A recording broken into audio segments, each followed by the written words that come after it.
Hi friends, ಎಲ್ರಿಗೂ ನಮಸ್ಕಾರ. Welcome to my channel. ನಾನು ಹೇಮಾ ಮಾತಾಡ್ತಾ ಇರೋದು. ಫ್ರೆಂಡ್ಸ್, ಎಲ್ಲರೂ ಹೇಗಿದ್ದೀರಿ? ಎಲ್ಲರೂ ಚೆನ್ನಾಗಿದ್ದೀರಾ ಅಂತ ತಿಳ್ಕೊತೀನಿ. ಫ್ರೆಂಡ್ಸ್, ನಿಮ್ಮ ಆಶೀರ್ವಾದದಿಂದ ನಾನು ಚೆನ್ನಾಗಿದ್ದೀನಿ. ಇನ್ನು ಫ್ರೆಂಡ್ಸ್, ಇವತ್ತು ಸಂಡೇ ಬಂದು ಇವತ್ತು friends women's day. Happy women's day ಎಲ್ಲರಿಗೂ, ಎಲ್ಲ ನನ್ನ ಯೂಟ್ಯೂಬ್ ಸ್ನೇಹಿತರಿಗೆ ಮತ್ತು ಕರ್ನಾಟಕದ ಎಲ್ಲ ಜನತೆಗೂ friends happy women's day. Friends, ನಂದು ಈ ಸ್ಯಾರಿ ಬಂದು ನನಗೆ ಕ್ರಿಸ್ಮಸ್ಗೆ ಗಿಫ್ಟ್ ಬಂದಿದ್ದ ಸ್ಯಾರಿ. ಇನ್ನು ಬ್ಲೌಸ್ ಹೊಲಿಸಿಲ್ಲ ಫ್ರೆಂಡ್ಸ್. ಇದರಲ್ಲಿ ಬ್ಲೌಸಲ್ಲೂ ವರ್ಕ್ ಬಂದಿದೆ. ಇದು ಗಿಫ್ಟ್ ಬಂದ ಸ್ಯಾರಿ, ನಾನು ಉಟ್ಕೊಂಡೇ ಇರಲಿಲ್ಲ. ಅದಕ್ಕೆ ಇವತ್ತು ವುಮೆನ್ಸ್ ಡೇ ಅಲ್ವಾ, ಉಟ್ಕೊಳ್ಳೋಣ ಅಂತ ಹೇಳ್ಬಿಟ್ಟು ಉಟ್ಕೊಂಡಿದ್ದೀನಿ. ಬನ್ನಿ ಫ್ರೆಂಡ್ಸ್, ಏನಾದರೂ ನಾವು ಹೆಣ್ಣಿನ ಬಗ್ಗೆ, ಒಂದು ಹೆಣ್ಣು ಯಾವ ರೀತಿ ಬಾಳಬೇಕು, ಯಾವ ರೀತಿ ಇರ್ತಾಳೆ, ಹೆಣ್ಣು ಜೀವನದಲ್ಲಿ ಏನೆಲ್ಲ ಎದುರಿಸ್ತಾಳೆ ಅಂತ ಅದ್ರ ಬಗ್ಗೆ ನಾನು ಸಿಂಪಲ್ಲಾಗಿ ಫ್ರೆಂಡ್ಸ್, ಜಾಸ್ತಿ ನಾನು ಮಾತಾಡಲ್ಲ, ಒಂದೇ ಒಂದು ಸಿಂಪಲ್ಲಾಗಿ ನಾನು ಮಾತಾಡೋಕ್ಕೆ ಬಂದಿದ್ದೀನಿ ಫ್ರೆಂಡ್ಸ್. ಯಾಕೆ ಗೊತ್ತಾ ಫ್ರೆಂಡ್ಸ್, ಮುಖ ಎಲ್ಲ ಒಂಥರ ಬೆವರು. ಯಾಕೆ ಅಷ್ಟು ಏನಂದರೆ ಫ್ರೆಂಡ್ಸ್, ಇಷ್ಟೊಂದು ಬಿಸಿಲಿದೆಯಲ್ಲ, ಫ್ಯಾನ್ ಹಾಕಿದ್ರೂ ತಡೆಯೋಕ್ಕಾಗಲ್ಲ. ಆಮೇಲೆ ಫ್ರೆಂಡ್ಸ್, ನಾನೇನು ಇದಕ್ಕೆ ಬ್ಲೌಸ್ನ ಹೊಲಿಸಿಲ್ಲ. ಸುಮ್ಮನೆ ನಾನು ನೋಡಿ, ನಂದು ವೈಟ್ ಸ್ಯಾರಿದೊಂದು ಬ್ಲೌಸ್ ಇತ್ತು, ವರ್ಕ್ದು ಮ್ಯಾಚ್ ಆಗುತ್ತೆ ಅಂತ ನಾನು ಉಟ್ಕೊಂಡಿದ್ದೀನಿ. ಇನ್ನು ಫ್ರೆಂಡ್ಸ್, ನಾನು ಅವತ್ತೊಂದು ಗ್ರೀನ್ ಕಲರು ಸ್ಯಾರಿ ಉಟ್ಕೊಂಡಿದ್ದನಲ್ಲ, ಅದೂ ನನಗೆ ಇದರಲ್ಲೇ ಗಿಫ್ಟ್ ಬಂದಿದ್ದು. ಯಾವುದರಲ್ಲಿ ಅಂದರೆ ಫ್ರೆಂಡ್ಸ್, ಕ್ರಿಸ್ಮಸಲ್ಲೇ ನನಗೆ ಗಿಫ್ಟ್ ಬಂದಿದ್ದು. ಒಂದು 4-5 ಸ್ಯಾರಿ ನನಗೆ ಗಿಫ್ಟ್ ಬಂದಿದೆ ಫ್ರೆಂಡ್ಸ್. ನಾನು ಇನ್ನೂ ಅದನ್ನು ಯಾವುದೂ ಬ್ಲೌಸೇ ಹೊಲ್ಸೋಕ್ಕಾಗಿಲ್ಲ. ಒಂದೇ ಒಂದು ಬ್ಲೌಸ್ ಹೊಲಿಸಿ ನಾನು ವೀಡಿಯೋ ಮಾಡಿದ್ದೀನಿ, ರೀಲ್ಸು ಮಾಡಿದ್ದೀನಿ. ಗ್ರೀನ್ ಸ್ಯಾರಿ, ಅದನ್ನು ಆಲ್ರೆಡಿ ನಾನು ನಿಮಗೆ ಹೇಳಿದ್ದೀನಿ ಫ್ರೆಂಡ್ಸ್. ಇದು ನನಗೆ ಕ್ರಿಸ್ಮಸಲ್ಲಿ ಕೊಡಿಸಿದ್ದು ಅಂತ ನನ್ನ ಸಬ್ಸ್ಕ್ರೈಬರ್ಗಳೇ ನನಗೆ ಕೊಡಿಸಿದ್ದು ಫ್ರೆಂಡ್ಸ್. ಹಂಗಾಗಿ ಫ್ರೆಂಡ್ಸ್ ನೋಡಿ, ಮುಖ ಎಲ್ಲ ಯಾವ ರೀತಿ. ಇನ್ನು ಫ್ರೆಂಡ್ಸ್, ನಾನು ನಿಮಗೆ ಗರ್ ಸೋಪು, ಮ್ಯಾಜಿಕ್ ಸೋಪು ಅವತ್ತೊಂದು ವೀಡಿಯೋ ಮಾಡಿ ತೋರಿಸಿದೆ. ಸುಮಾರು ಕಮೆಂಟ್ ಬಂದೈತೆ ಫ್ರೆಂಡ್ಸ್. ನಾನು ಆ ಕಮೆಂಟೆಲ್ಲ ಓದೋಕ್ಕೆ ನನಗೆ ಈಗ ಟೈಮ್ ಇಲ್ಲ, ಹಾಗಾಗಿ ನಾನು ಅದನ್ನೇನು ಮಾಡಲಿ. ಇನ್ನು ಇವತ್ತು ಸಂಡೇ ಬಂದು ಫ್ರೆಂಡ್ಸ್, ನಮ್ಮ ಮನೇಲಿ ನಾನು ಏನು ನಾಷ್ಟ ಮಾಡಿದ್ದೆ ಅಂತ ಅಂದರೆ, ಡೈಲಿ ಫ್ರೆಂಡ್ಸ್ ಯಾವುದಾದ್ರೂ ಒಂದು ನಾಷ್ಟ ಮಾಡಲೇಬೇಕಲ್ಲ. ಇನ್ನು ನೈಟು ನಾನು ಹಂಗೆ ಮಲ್ಕೊಂಡಿದ್ದೆ. ಯಾಕೆಂದರೆ ಫ್ರೆಂಡ್ಸ್, ನನಗೆ ಬಂದ ತಕ್ಷಣ ತುಂಬಾ ನಿದ್ದೆ ಬಂದುಬಿಡ್ತು. ಅದಕ್ಕೋಸ್ಕರ ನಾನು ಹಾಗೆ ಮಲ್ಕೊಂಡಿದ್ದೆ, ಊಟ ಮಾಡಿರಲಿಲ್ಲ. ಅದಕ್ಕೆ ಬೆಳಗ್ಗೆ ಬೇಗ ಏನಾಗುತ್ತೆ ಅಂತ ನೋಡಿ ಇವತ್ತು ಫ್ರೆಂಡ್ಸ್ ನಾನು ಉಪ್ಪಿಟ್ಟು ಮಾಡಿ, ಕೋಸಂಬರಿ ಮಾಡಿ, ಮಾಮೂಲಿ ಜ್ಯೂಸ್ ಮಾಡಿದ್ದೆ. ಇನ್ನು ಫ್ರೆಂಡ್ಸ್ ಬನ್ನಿ, ಇವತ್ತು ನಾನು ಫ್ರೆಂಡ್ಸ್ ಯಾವಾಗಲೂ ವುಮೆನ್ಸ್ ಡೇಗೆ ಒಂದು ಹೊಸ ಬ್ಲೌಸ್ ಹೊಲ್ಸ್ಕೊತಾ ಇದ್ದೆ, ಅದು ಹೊಲ್ಸೋಕ್ಕಾಗಲಿಲ್ಲ ಫ್ರೆಂಡ್ಸ್. ಇದು ಹೆಂಗೆ ಅಂದರೆ ಸಿಂಪಲ್ಲಾಗಿ ವರ್ಕ್ ಬಂದಿದೆ, ಈ ಥರ ಚುಕ್ಕಿ ಥರ ಬಂದಿದೆ ವರ್ಕು. ಅದು ತೋರಿಸ್ತೀನಿ ನಿಮಗೆ ಬ್ಲೌಸು ಹೊಲಿಸ್ದಾಗ. ಇದು ಇನ್ನೂ ಬ್ಲೌಸು ನನಗೆ ಹೊಲ್ಸೋಕ್ಕೆ ಆಗಲಿಲ್ಲ. ಯಾಕೆಂದರೆ ಫ್ರೆಂಡ್ಸ್, ನಮ್ಮ ಟೈಲರು ಈಗ ರಂಜಾನ್ ಬಂದಿದೆಯಲ್ಲ, ಯಾವುದು ಬ್ಲೌಸು ನನಗಿವಾಗ ಹೊಲ್ಕೊಡೋಕ್ಕಾಗಲ್ಲ ಅಂತ ಹೇಳಿದ್ರು. ಅದಕ್ಕೋಸ್ಕರ ನಾನು ಫ್ರೆಂಡ್ಸ್ ಇದು ಹಂಗೆ ಉಟ್ಕೊಂಡಿದ್ದೀನಿ. ಯಾಕೆಂದರೆ ವೈಟ್ ಬ್ಲೌಸು ಯಾವುದಕ್ಕಾದ್ರೂ ಒಂದಕ್ಕೆ ಮ್ಯಾಚ್ ಆಗುತ್ತಲ್ಲ ಅಂತೇಳಿ. ಇದು ಫ್ರೆಂಡ್ಸ್ ತುಂಬ ಚೆನ್ನಾಗಿದೆ ಕಲರು. ಅದಲ್ದೇ ಅವರು ನನಗೆ ಈ ಸ್ಯಾರಿನ ಫೋಟೋ ಕಳಿಸಿ ಕೊಡಿಸಿರೋ ಸ್ಯಾರಿ. ಇದು ಬೇಕಾ ನಿಮಗೆ, ಯಾವ ಥರ ಬೇಕು ಅಂತ ಹೇಳಿ ಅವರೇ ನನಗೆ ಇದನ್ನು ಕಲ್ಲರು ಮತ್ತು ಸ್ಯಾರಿದು ಫೋಟೋ ಎಲ್ಲನೂ ಫ್ರೆಂಡ್ಸ್ ನನಗೆ ಇದರಲ್ಲಿ ಕಳಿಸಿದ್ರು. ಫೋಟೋ ವಾಟ್ಸಪ್ಪಲ್ಲಿ ಕಳಿಸಿ ಆಮೇಲೆ ನಾನೇ ಅವ್ರಿಗೆ ಇದೇ ಚೆನ್ನಾಗಿದೆ ಅಂತ ಹೇಳಿ ತಗೊಂಡಿದ್ದು ಫ್ರೆಂಡ್ಸ್. ಒಬ್ಬೊಬ್ಬರು ಏನು ಗೊತ್ತಾ, ಅವ್ರಿಗೆ ಇಷ್ಟ ಬಂದಿದ್ದು ತರ್ತಾರೆ. ಆದರೆ ಇವರು ನನಗೆ ಅವರೇನೆ ಫೋನ್ ಮಾಡಿ ಈ ಥರ ಸ್ಯಾರಿ ಕಳಿಸ್ತೀನಿ ಫೋಟೋನ, ಅದು ನಿಮ್ಗೆ ಇಷ್ಟನಾ ಅಂತ ಹೇಳಿ ಅಂದ್ಬಿಟ್ಟು ಕಳಿಸಿದ್ದು. ಬನ್ನಿ ಫ್ರೆಂಡ್ಸ್, ಇನ್ನು ವುಮೆನ್ಸ್ ಡೇ ದಿವಸ ಫ್ರೆಂಡ್ಸ್ ಎಲ್ಲರೂ ವುಮೆನ್ಸ್ ಡೇನ ಯಾವ್ಯಾವ ರೀತಿ ಆಚರಿಸ್ತಾ ಇದ್ದೀರಿ ನನ್ನ ಕಮೆಂಟ್ ಬಾಕ್ಸಲ್ಲಕ್ಕೆ. ಇನ್ನು ಫ್ರೆಂಡ್ಸ್, ನಾನು ಎಲ್ಲಿಗೂ ಹೋಗಲಿಲ್ಲ. ಯಾಕೆ ಅಂದರೆ ಒಂದು ಟೆಂಪಲ್ಗೆ ಹೋಗೋಣ ಅಂತ ಅಂದ್ಕೊಂಡೆ ಫ್ರೆಂಡ್ಸು. ತುಂಬಾ ಬಿಸಿಲು. ಯಾಕೆ ಗೊತ್ತಾ, ಈಗ ನೋಡಿ, ನಾವು ಬೆಳಗ್ಗೆ ಏನಾದರೂ ಒಂದು 5 o'clock ಎದ್ದು ಹೋಗ್ತೀವಿ ಅಂದ್ಕೊಳ್ಳಿ, ಆಲ್ರೆಡಿ 8 ಗಂಟೆ 10 ಗಂಟೆಗೆಲ್ಲ ಫ್ರೆಂಡ್ಸ್ ಸ್ಟಾರ್ಟ್ ಆಗಿಬಿಡುತ್ತೆ ಬಿಸಿಲು. ಮತ್ತು ಬಸ್ಗಳಲ್ಲಿ ಹೋಗೋಕ್ಕೆ ಬರೋಕ್ಕೆ ನಿಮಗೆ ಗೊತ್ತಲ್ಲ. ನಾನು ಫ್ರೆಂಡ್ಸ್ ಯಡಿಯೂರ್ಗೆ ಹೋಗೋಣ ಅಂತ ಅಂದ್ಕೊಂಡಿದ್ದೆ, ಆಗಲಿಲ್ಲ. ನಾನು ಎದ್ದಿದ್ದು ಲೇಟ್ ಫ್ರೆಂಡ್ಸ್, 8 ಗಂಟೆಗೆಲ್ಲ ಎದ್ದೆ. ಆಮೇಲೆ ಫ್ರೆಂಡ್ಸ್ ಏನೂ ಗೊತ್ತಿಲ್ಲ, ಮುಖದಲ್ಲಿ ಏನೋ ಒಂದು ಚಿಕ್ಕದು ಇದ್ರ ಥರ ಪಿಂಪಲ್ಸ್ ಥರ ಆಗಿದೆ. ಅವೆಲ್ಲ ಆಯ್ತಾ ಇರುತ್ತೆ ಬಿಡಿ. ಇನ್ನು ಅದಕ್ಕೋಸ್ಕರ ನಾನು ಯಾವ ಟೆಂಪಲ್ಗೂ ಹೋಗೋಕ್ಕಾಗಲಿಲ್ಲ ಫ್ರೆಂಡ್ಸ್. ಯಾಕೆಂದರೆ ಬಿಸಿಲು ನೋಡಿದ್ರೇ ಭಯ ಆಗುತ್ತೆ. ಈಗ ಎಲ್ಲ ಕಡೆನೂ ಫುಲ್ ಬಿಸಿಲು, ನಿಮಗೆ ಗೊತ್ತು. ನಾವು ಎಲ್ಲಿಗಾದ್ರೂ ಹೋಗಬೇಕು ಅಂದರೆ ಬೆಳಗ್ಗೆ 10 ಗಂಟೆ ಒಳಗಡೆ ಹೋಗಬೇಕು, ಇಲ್ಲ ಅಂದರೆ 4 ಗಂಟೆ ಮೇಲೆ ಹೋಗಬೇಕು ಫ್ರೆಂಡ್ಸ್. 5 o'clock ಆದ್ರಂತೂ ಇನ್ನೂ ಬಿಸಿಲು ಹೋಗೇ ಇರಲ್ಲ, ಬಿಸಿಲು ಬರ್ತಾನೆ ಇರುತ್ತೆ ಫ್ರೆಂಡ್ಸ್. ಅದಕ್ಕೋಸ್ಕರ ನಾನು ಎಲ್ಲಿಗೂ ಹೋಗೋಕ್ಕಾಗಲಿಲ್ಲ. ಇನ್ನು ಹೋದ ವರ್ಷ ಫ್ರೆಂಡ್ಸ್, ನಾನು ವುಮೆನ್ಸ್ ಡೇಗೆ ನಮ್ಮ ಇದರಲ್ಲಿ ಮೀಟಿಂಗಲ್ಲಿ ನನಗೆ ಮಾತಾಡೋಕ್ಕೆ ಕೊಟ್ಟಿದ್ದರು. ಆಗ ನಾನು ಲೇಡೀಸ್ ಬಗ್ಗೆನೇ ಮಾತಾಡಿದೆ. ಇನ್ನು ಇವತ್ತು ನಾನು ರಜಾ ಮನೆಯಲ್ಲೇ ಇದ್ದೀನಿ. ಮತ್ತು ಎಷ್ಟೊಂದು ಜನ ಯೂಟ್ಯೂಬರ್ಸ್ಗೆ ಸನ್ಮಾನ ಮಾಡಿದ್ದಾರೆ, ಅದೆಲ್ಲ ನಾನು ಯೂಟ್ಯೂಬಲ್ಲಿ ನೋಡಿದೆ ಫ್ರೆಂಡ್ಸ್. ವುಮೆನ್ಸ್ ಡೇ ದಿವಸ ಫಂಕ್ಷನ್ ಇಟ್ಕೊಂಡು ಒಂದು ಸ್ಕೂಲಲ್ಲಿ ಆಗಿರ್ಬೋದು, ಎಲ್ಲ ಕಡೆನೂ ಫಂಕ್ಷನ್ ಮಾಡಿದ್ದಾರೆ. ಇನ್ನು ಫ್ರೆಂಡ್ಸ್ ನೋಡಿ, ಈಗ ಹೆಣ್ಣು ಯಾವುದ್ರಲ್ಲೇ ಆಗಲಿ ನೋಡಿ, ಒಂದು ಫ್ಲೈಟ್ ಓಡಿಸೋದ್ರಿಂದ ಹಿಡಿದು ಮನೆ ಕೆಲಸದಿಂದ ಮತ್ತು ಎಲ್ಲದರಲ್ಲೂ ಲೇಡೀಸ್ ಫಸ್ಟು ಅಂತಲೇ ಎಲ್ಲರೂ ಹೇಳ್ತಾರೆ. ಈಗ ನೋಡಿ, ಹೆಣ್ಣು ಎಷ್ಟು ಕಷ್ಟಪಟ್ಟು ಎಷ್ಟು ಕೆಲಸ ಮಾಡೋದಿರ್ಬೋದು, ಒಂದು ಸಂಸಾರ ನೋಡ್ಕೊಳ್ಳೋದಿರ್ಬೋದು, ಅವಳು ಎಷ್ಟು ಧೈರ್ಯವಾಗಿ ಬದುಕ್ತಾಳೋ, ಎಷ್ಟು ಹೆಣ್ಮಕ್ಳು ಅಷ್ಟೇ ನೋವು ಅನುಭವಿಸ್ತಾ ಇದ್ದಾರೆ ಫ್ರೆಂಡ್ಸ್. ನಾವು ಎಲ್ಲ ಹೆಣ್ಮಕ್ಳು ಧೈರ್ಯವಾಗಿ ಚೆನ್ನಾಗಿದ್ದಾರೆ, ಎಲ್ಲರೂ ಧೈರ್ಯವಾಗಿ ಎಲ್ಲನೂ ಎದುರಿಸ್ತಾ ಇದ್ದಾರೆ ಅಂತ ನಾವು ಯಾರೂ ತಿಳ್ಕೊಳಕ್ಕಾಗಲ್ಲ. ಯಾಕೆ ಗೊತ್ತಾ, ಎಷ್ಟೋ ಜನ ಹೆಣ್ಮಕ್ಳು ನೋಡಿ, ಇವಾಗ ಎಷ್ಟೋ ತಂದೆ ತಾಯಿ ಮನೇಲಿ ಅಕಸ್ಮಾತ್ ಗಂಡಂದ್ರ ಮನೆಯಲ್ಲೇ ಇರ್ಬೋದು, ಎಷ್ಟೊಂದು ಜನ ಎಷ್ಟು ನೋವನ್ನ ಅನುಭವಿಸಿ ಜೀವನ ಮಾಡ್ತಾಯಿದ್ದಾರೆ. ಈಗ ಫ್ರೆಂಡ್ಸ್, ಈ ಪ್ರಪಂಚದಲ್ಲಿ ಹೆಂಗಸು ಧೈರ್ಯವಂತೆ ಮತ್ತು ಎಲ್ಲನೂ ಅವಳೇ ಮುಂದೆ ತಗೊಂಡು ಹೋಗ್ತಾಳೆ, ಅವಳು ಎಲ್ಲದಕ್ಕೂ ಶಕ್ತಿ ಅಂತ ನಾವು ಹೇಳ್ತೀವಿ ಫ್ರೆಂಡ್ಸ್. ಎಲ್ಲದರಲ್ಲೂ ನೋಡಿ, ಹೆಂಗ್ಸ್ಗೂ ನೋವಿರುತ್ತೆ, ಹೆಣ್ಣಿಗೂ ಕಷ್ಟ ಇರುತ್ತೆ, ಎಲ್ಲ ಇರುತ್ತೆ. ಎಲ್ಲ ಹೆಣ್ಮಕ್ಳು ಎಲ್ಲರೂ ಧೈರ್ಯ ಮಾಡಲ್ಲ ಫ್ರೆಂಡ್ಸ್. ಯಾಕೆ ಗೊತ್ತಾ, ನಾನು ನೋಡೋ ರೀತಿ ಈಗ ನೋಡಿ, ಎಷ್ಟೊಂದು ಜನ ಧೈರ್ಯ ಮಾಡಿ ಬದುಕ್ತಾ ಇರ್ತಾರೆ. ಆದರೆ ಈ ಪ್ರಪಂಚದಲ್ಲಿ ಎಲ್ಲರೂ ಏನು ಅಷ್ಟೊಂದು ಧೈರ್ಯವಾಗಿ ಬದುಕಲ್ಲ. ಇನ್ನೂ ಈ ಪ್ರಪಂಚದಲ್ಲಿ ಹೆಣ್ಮಕ್ಳು ಫ್ರೆಂಡ್ಸ್ ನೋಡಿ, ಎಷ್ಟೊಂದು ಜನ ಕುಡುಕ ಗಂಡದಿರನ್ನ ಕಟ್ಕೊಂಡು ಇನ್ನೂ ಅವರು ನೋವು ಅನುಭವಿಸ್ತಾ ಇದ್ದಾರೆ. ಯಾಕೆಂದರೆ ಫ್ರೆಂಡ್ಸ್, ಅವರು ಮಧ್ಯೆ ಸಿಕ್ಕಾಕೊಂಡಿರ್ತಾರೆ, ಅವ್ರಿಗೆ ಧೈರ್ಯ ಸಾಕಾಗಿರಲ್ಲ. ಮತ್ತು ಒಂದು ಯಾವುದೇ ರೀತಿಲಿ ನೋಡಿ ಫ್ರೆಂಡ್ಸ್, ಒಂದು ಹೆಣ್ಮಕ್ಳಾಗಿರ್ಬೋದು, ಎಲ್ಲ ಹೆಣ್ಮಕ್ಳು ನಾವು ಸುಖವಾಗೇ ಇದ್ದಾರೆ ಅಂತ ಹೇಳೋಕ್ಕೆ ಸಾಧ್ಯ ಇಲ್ಲ. ಇವತ್ತು ಹೆಂಗಸ್ರ day, women's day friends, men's ಡೇನೂ ಬರುತ್ತೆ, ಮದರ್ಸ್ ಡೇ ಬರುತ್ತೆ. ಎಲ್ಲರಿಗೂ ಒಂದೊಂದು ಡೇ ದೇವ್ರಿಗೆ ಹುಟ್ಟಿದ ದಿನ ನಮ್ಗೆ ಯಾವ ರೀತಿನೋ ಅದೇ ಥರ ಇಟ್ಟಿದ್ದಾನೆ ಫ್ರೆಂಡ್ಸ್. ನಾನು ವುಮೆನ್ಸ್ ಡೇ ದಿವಸ ನಿಮಗೆಲ್ಲ ಏನು ಹೇಳೋಕ್ಕೆ ಇಷ್ಟಪಡ್ತೀನಿ ಅಂದರೆ, ಎಷ್ಟು ಹೆಣ್ಮಕ್ಳಿಗೆ ಎಷ್ಟೊಂದು ನೋವೆಲ್ಲ ಇರುತ್ತೆ, ಎಲ್ಲ ರೀತಿಯೂ ನೋವನ್ನ ಅನುಭವಿಸ್ತಾರೆ ಫ್ರೆಂಡ್ಸ್. ನಾನು ಹೇಳಿದ್ನಲ್ಲ, ಹಂಗೆ ಯಾರೇನೂ ಸುಖವಾಗಿಲ್ಲ. ಆದರೆ ಹೆಣ್ಣು ಎಂಥ ಟೈಮಲ್ಲೂ ಫ್ರೆಂಡ್ಸ್ ಧೈರ್ಯ ಕೆಡಿಸ್ಕೋಬಾರ್ದು. ನಾವು ಧೈರ್ಯವಾಗೇ ಇರಬೇಕು. ಅದು ಕಷ್ಟ ಬರಲಿ, ಸುಖ ಬರಲಿ, ನೋವು ಏನೇ ಬಂದ್ರೂ ಒಂದು ಧೈರ್ಯವಾಗಿ ಬದುಕಬೇಕು ಅಂತ ಎಲ್ಲರೂ ಹೇಳ್ತೀವಿ. ಆದರೆ ಈ ಪ್ರಪಂಚದಲ್ಲಿ ಫ್ರೆಂಡ್ಸ್ ಎಲ್ಲರೂ ಏನೂ ಸುಖವಾಗೇ ಇಲ್ಲ. ಎಲ್ಲರೂ ಒಂದೊಂದು ರೀತಿಲಿ ಏನಾದರೂ ಒಂದು ನೋವು ಇದ್ದೇ ಇರುತ್ತೆ. ಹೆಂಗಸು ನೋಡಿ, ಈಗ ಫ್ರೆಂಡ್ಸ್ ಮದುವೆ ಆದಮೇಲೆ ಗಂಡನ ಮನೆಗೆ ಹೋಗ್ತಾರೆ, ಅಲ್ಲೂ ಒಂದು ಏನಾದರೂ ಇರುತ್ತೆ ಫ್ರೆಂಡ್ಸ್. ಈಗ ನೋಡಿ, ಅವರು ಇವ್ರಿಗೆ ಹೊಂದ್ಕೊಂಡು ಬಾಳಬೇಕು, ಇವರು ಅವ್ರಿಗೆ ಹೊಂದ್ಕೊಂಡು ಬಾಳಬೇಕು ಅಂತ ಅಂತೀವಿ. ಆ ರೀತಿ ಎಲ್ಲೂ ನಡೆಯಲ್ಲ. ಒಟ್ಟಿನಲ್ಲಿ ಫ್ರೆಂಡ್ಸ್, ಎಲ್ಲರೂ ಫಸ್ಟ್ ಹೇಳೋದೇನು, ಲೇಡೀಸ್ ಫಸ್ಟು, ಲೇಡೀಸು ಧೈರ್ಯವಾಗಿರ್ತಾರೆ ಅಂತ ಎಲ್ಲ ಹೇಳ್ತಾರೆ. ನನ್ನ ಮಟ್ಟಿಗೆ ಫ್ರೆಂಡ್ಸ್, ನಾನು ನಾರ್ಮಲ್ಲಾಗಿ ಈ ಪ್ರಪಂಚದ ರೀತಿ ನೀತಿ ತಿಳ್ಕೊಂಡ ಬಗ್ಗೆ ನಾನು ನಿಮ್ಗೆ ಹೇಳ್ತಾ ಇದ್ದೀನಿ.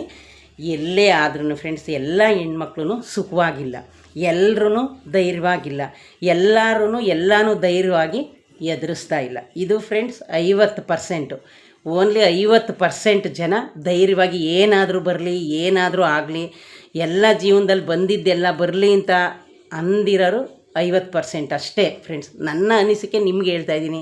ಏನಾದರೂ ನಾನು ತಪ್ಪು ಹೇಳಿದರೆ ನೀವು ಕಮೆಂಟ್ ಬಾಕ್ಸಲ್ಲಿ ಹಾಕಿ. ಅಕಸ್ಮಾತ್ ನಿಮಗೇನಾದರೂ ಇದು ಸರಿ ಅಂದ್ರೂ ಕಮೆಂಟ್ ಬಾಕ್ಸಲ್ಲಿ ಹಾಕಿ. ಎಷ್ಟು ಜನ ಇನ್ನೂ ಒಳಗಡೆನೇ ಎಷ್ಟೋ ನೋವನ್ನ ಅನುಭವಿಸ್ಕೊಂಡು ಹೆಣ್ಮಕ್ಳು ಜೀವನ ಮಾಡ್ತಾಯಿದ್ದಾರೆ. ಅಂಥ ಹೆಣ್ಮಕ್ಳಿಗೆ ನಾನೊಂದು ಸಜೆಷನ್ ಕೊಡ್ತೀನಿ. ಈಗ ಫ್ರೆಂಡ್ಸ್, ನೋವು ದುಃಖ ಸಂಕಟ ಇಲ್ಲದೆ ಇರೋರು ಯಾರೂ ಇಲ್ಲ ಈ ಪ್ರಪಂಚದಲ್ಲಿ. ಎಲ್ಲರಿಗೂ ಇದ್ದೇ ಇರುತ್ತೆ. ಆ ಕ್ಷಣಕ್ಕೆ ನಾವು ಅದನ್ನೇ ಒಳಗಡೆ ಹೋಗಿ ಅದೇ ನೋವಲ್ಲಿ ಮುಳುಗೋದ್ರೆ ನಾವಂತೂ ಬದುಕಿರೋಕ್ಕೆ ಸಾಧ್ಯ ಇಲ್ಲ.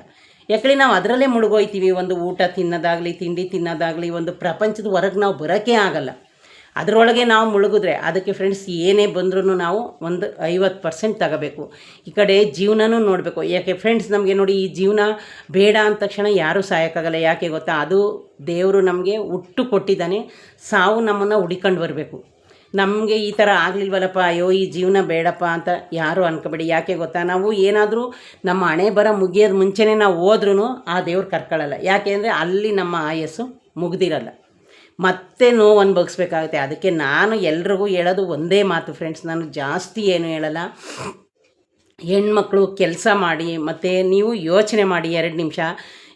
ಏನೇ ಡಿಸಿಷನ್ ತಗೋಬೇಕು ಅಂದರೂ ನಾವು ಒಂದು ಸೆಕೆಂಡು ಇಲ್ಲ 5 ನಿಮಿಷನಾದರೂ ಯೋಚನೆ ಮಾಡಿ ಫ್ರೆಂಡ್ಸ್. ನೋಡಿ, ಎಲ್ಲರೂ ಎಲ್ಲ ಥರದ ಕೆಲಸ ಮಾಡ್ಬೋದು. ಏನು ಅದೇ ಕೆಲಸ ಮಾಡಬೇಕು, ಇದೇ ಕೆಲಸ ಮಾಡಬೇಕು, ಇದರಲ್ಲೇ ಬದುಕಬೇಕು ಅಂತ ಏನಿಲ್ಲ ಫ್ರೆಂಡ್ಸ್. ನಾವು ಹೊಟ್ಟೆಪಾಡ್ಗೋಸ್ಕರ ಕಷ್ಟಪಡೋದ್ರಲ್ಲಿ ತಪ್ಪೇನೂ ಇಲ್ಲ. ಈ ಕೆಟ್ಟ ಕೆಲಸ ಬಂದ್ಬಿಟ್ಟು ಕಳ್ತನ, ಸುಳ್ತನ ಇವೆಲ್ಲ ಕೆಲಸ ಬಿಟ್ಟು ಯಾವ ಕೆಲಸ ಮಾಡಿದ್ರೂ ನಮಗೆ ನಿಮಗೆ ಅವಮಾನ ಇಲ್ಲ. ಆಮೇಲೆ ಫ್ರೆಂಡ್ಸ್, ಇನ್ನೊಂದು ಏನು ಹೇಳ್ತೀನಿ ಗೊತ್ತಾ, ನಾನು ಒಬ್ಬೊಬ್ಬರು ಒಂದೊಂದು ಕೆಲಸದಲ್ಲಿ ಒಬ್ಬೊಬ್ರಿಗೆ ಒಂದೊಂದು ಥರ ಇರುತ್ತೆ. ಹಂಗಂತ ಏನೋ ಅವ್ರು ಆ ಕೆಲಸ ಈ ಕೆಲಸ ಅಂತ ನೀವೇನು ಅನ್ಕೋಬೇಡಿ. ಬೇರೆಯವ್ರಿಗೋಸ್ಕರ ನೀವು ಯಾವತ್ತೂ ಬದುಕಬೇಡಿ. ನೀವು ನಿಮಗೋಸ್ಕರ ಬದುಕಿ, ನಾವು ನಮಗೋಸ್ಕರ ಬದುಕಬೇಕು ಫ್ರೆಂಡ್ಸ್. ನೋಡಿ, ನಾವು ಯಾವತ್ತೂ ನಮಗಿಂತ ಮೇಲಿರೋರನ್ನ ನೋಡಿ ಯಾವತ್ತೂ ಬದುಕನ್ನ ನಾವು ರೂಪಿಸ್ಕೋಬಾರ್ದು. ನಮಗಿಂತ ಕೆಳಮಟ್ಟದಲ್ಲಿರೋರು ನೋಡಿನೇ ನಾವು ಬದುಕು ರೂಪಿಸ್ಕೋಬೇಕು. ಆವಾಗಲೇ ನಾವು ಸುಖವಾಗಿರೋದು. ಇನ್ನೊಂದು ವಿಷಯ ಏನು ಹೇಳ್ತೀನಿ ಅಂದರೆ ಫ್ರೆಂಡ್ಸ್, ನಾವು 10 ರೂಪಾಯಿ ಸಂಪಾದನೆ ಮಾಡಿದ್ರೆ 5 ರೂಪಾಯಿಲೇ ಸುಖ ಪಡೋದನ್ನ ನೋಡಬೇಕು.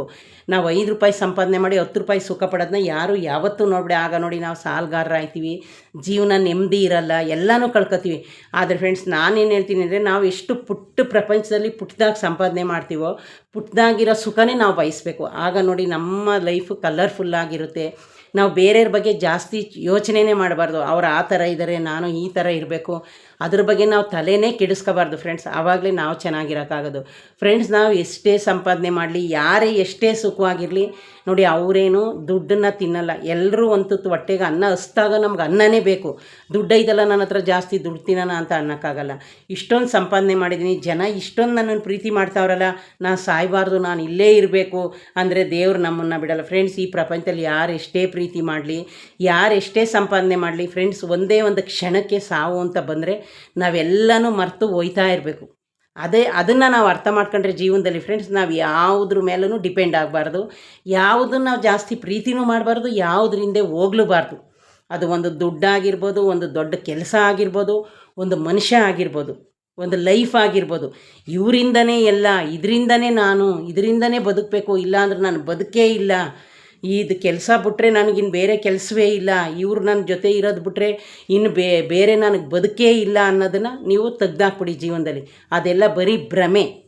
ಅದಕ್ಕೆ ಫ್ರೆಂಡ್ಸ್, ನಾನು ಈ ವುಮೆನ್ಸ್ ಡೇ ದಿವಸ ಎಲ್ಲ ಲೇಡೀಸ್ಗೂ ನನ್ನ ಕಡೆಯಿಂದ ಒಂದೇ ಮಾತು ಫ್ರೆಂಡ್ಸ್, ನಾನು ಹೇಳೋದ್ರಲ್ಲಿ ನಿಮಗೇನಾದರೂ ತಪ್ಪು ಅನಿಸಿದ್ರೆ ದಯವಿಟ್ಟು ಕಮೆಂಟ್ಸ್ ಬಾಕ್ಸಲ್ಲಿ ಹಾಕೋದನ್ನು ಮರಿಬೇಡಿ. ಯಾಕೆ ಗೊತ್ತಾ ಫ್ರೆಂಡ್ಸ್, ನಾವು ಯಾವತ್ತು ಸಿಂಪಲ್ಲಾಗಿ ಬದುಕನ್ನ ಕಟ್ಕೋತೀವೋ ಆವತ್ತೇ ನಾವು ಸುಖವಾಗಿರ್ತೀವಿ. ನನ್ನ ಲೈಫಲ್ಲಿ ಫ್ರೆಂಡ್ಸ್, ನಾನು ಹೇಳೋದು, ಯಾರು ಏನು ಬೇಕಾದರೂ ಅನ್ನಲಿ, ನೀವು ಈ ಕಿವಿಲಿ ಕೇಳಿ ಈ ಕಿವಿಲಿ ಬಿಡಬೇಕು, ಅದನ್ನು ಕಿವಿಗೆ ಹಾಕಬಾರ್ದು. ಈ ಪ್ರಪಂಚದ ನೀತಿ ನಿಯಮನೇ ಹೆಂಗೆ ಗೊತ್ತಾ ಫ್ರೆಂಡ್ಸ್, ಅವ್ರದ್ದು ಬೇಕಾದಷ್ಟು ಇರುತ್ತೆ, ಬೇರೆಯವ್ರನ್ನ ನೋಡಿ ಆಡ್ಕೊಳ್ಳೋರು 1000 ಜನ ಇರ್ತಾರೆ. ನೀವು ಯಾವಾಗ ಅವ್ರು ಅಂದಿದ್ದನ್ನ ಕಿವಿಗೆ ಕೇಳಿಸ್ಕೊಳ್ಳಲ್ವೋ ಆವಾಗಲೇ ಅವ್ರ ಮನಸ್ಸಲ್ಲಿ ಬರುತ್ತೆ, ಓ ಇವರು ನಾನು ಏನು ಹೇಳಿದ್ರು ಕಿವಿಗೆ ಹಾಕತ್ತಾ ಇಲ್ಲ, ಇವ್ರ ಬಗ್ಗೆ ನಾನು ಏನೇ ಮಾತಾಡಿದ್ರು ವೇಸ್ಟು, ಇನ್ಯಾಕೆ ನಾನು ಮಾತಾಡಬೇಕು ಅಂತ ಫ್ರೆಂಡ್ಸ್ ಅವರು ಇನ್ನು ನಿಮ್ಮ ತಂಟೆಗೆ ಬರಲ್ಲ. ಒಂದು ಕೆಲಸದಲ್ಲಿ ಏನು ಗೊತ್ತಾ ಫ್ರೆಂಡ್ಸ್, ಏನೇನಾದರೂ ಬರ್ತಾ ಇರುತ್ತೆ, ಆಗ ನೀವು ತಲೆಗೆ ಹಾಕಬಾರ್ದು. ಅಕಸ್ಮಾತ್ ನಿಮ್ಗೆ ಅಲ್ಲಿ ಇಷ್ಟ ಆಗಲಿಲ್ವಾ, ನಮಗೆ ಇಷ್ಟವಿಲ್ಲದೆ ಇರೋ ಮನುಷ್ಯ, ಇಷ್ಟವಿಲ್ಲದೆ ಇರೋ ಜಾಗ, ಇಷ್ಟವಿಲ್ಲದೆ ಇರೋ ಕೆಲಸನ ಫ್ರೆಂಡ್ಸ್ ನೀವು ಯಾವತ್ತೂ ಮಾಡೋಕ್ಕೆ ಹೋಗಬೇಡಿ. ನೀವು 1 ಟೈಮ್ 2 ಟೈಮ್ 3 ಟೈಮ್ ನೋಡಿ, ಅದರಲ್ಲಿ ಅತಿ ಆದಾಗ ದಯವಿಟ್ಟು ಮಾಡೋಕ್ಕೆ ಹೋಗಬೇಡಿ. ಯಾಕೆ ಗೊತ್ತಾ, ಆವಾಗ ನಿಮಗೂ ಮನಸ್ಸಿಗೆ ಸಮಾಧಾನ ಇರಲ್ಲ, ಆ ಕೆಲಸ ಮಾಡಿಸೋರ್ಗೂ ಸಮಾಧಾನ ಇರಲ್ಲ. ಒಂದು ನಮ್ಗೆ ಇಷ್ಟವಿಲ್ಲ ಅಂತ ಅಂದಿರೋ ವಸ್ತು ಫ್ರೆಂಡ್ಸ್, ಅದು ಕೋಟಿ ಕೊಟ್ಟರು ನಾವು ಇಷ್ಟಪಡಬಾರ್ದು. ನಮ್ಗೆ ಇಷ್ಟವಿಲ್ಲದೆ ಇರೋ ಜಾಗದಲ್ಲಿ ನಾವು ಇರೋಕ್ಕೂ ಇಷ್ಟಪಡಬಾರ್ದು. ನಮಗೊಂದು ಮನುಷ್ಯ ಇಷ್ಟ ಇಲ್ಲ ಅಂದಾಗ ನಾವು ಅವ್ರನ್ನ ನೆನೆಸ್ಕೊಳ್ಳಬಾರ್ದು.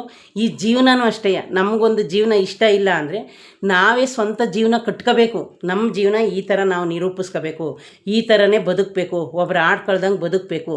ಅದು ಕಷ್ಟ ಇರಲಿ ಸುಖ ಇರಲಿ, ನಾನು ನನ್ನ ಕಾಲ ಮೇಲೆ ನಿಂತ್ಕೋಬೇಕು. ನಿಮಗೆ ಫ್ರೆಂಡ್ಸ್ ಯಾರಾದರೂ ಒಂದು ಎಲ್ಪ್ ಮಾಡ್ತೀನಿ ಅಂದ್ರೂ ತಗೊಬಿಡಿ. ಯಾಕೆ ಗೊತ್ತಾ, ಮುಂದೆ ಎಲ್ಪ್ ಮಾಡ್ತಾರೆ, ಹಿಂದ್ಗಡೆ ಆಡ್ಕೋತಾರೆ. ಅಕಸ್ಮಾತ್ ನೀವು ಅವರಿಂದ ಒಂದು ಎಲ್ಪ್ ತಗೊಂಡ್ರು ಅದನ್ನು ರಿಟರ್ನ್ ಮಾಡಿಬಿಡಿ, ಇಟ್ಕೊಳ್ಳೋಕೆ ಹೋಗಬೇಡಿ. ಇದು ನನ್ನ ಸಜೆಷನ್ನು ನಿಮ್ಗೆ ಹೇಳ್ತೇನೆ. ಅದಕ್ಕೆ ಫ್ರೆಂಡ್ಸ್, ಎಲ್ಲ ಮಹಿಳೆಯರಿಗೂ ಹ್ಯಾಪಿ ವುಮೆನ್ಸ್ ಡೇ. ಎಲ್ಲರೂ ನೀವು ಯೋಚನೆ ಮಾಡಿ ನಿಮ್ಮ ಜೀವನನ ನಿರೂಪಿಸಿ.